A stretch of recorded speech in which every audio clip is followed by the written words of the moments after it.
Good morning. Today we will be covering the market update dated the 23rd of August 2022. Starting with the corporate news, we have TVS Motors executed business transfer agreement with GTID Solutions Development Private Limited for acquiring their business and intellectual property rights.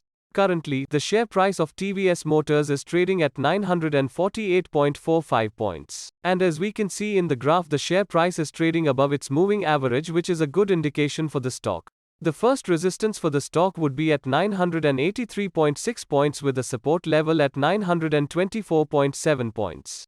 IIFL Home Finance approved the allotment of its 5,376,457 equity shares to the subsidiary of Abu Dhabi Investment Authority. Currently, the share price of IIFL Home Finance is trading at 326.95 points.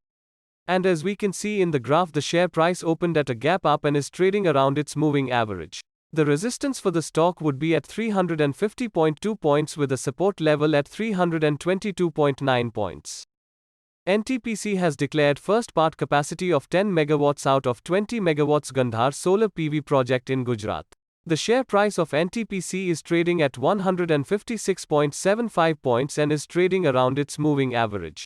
The resistance for the stock would be at 161.95 points with a support level at 155.25 points.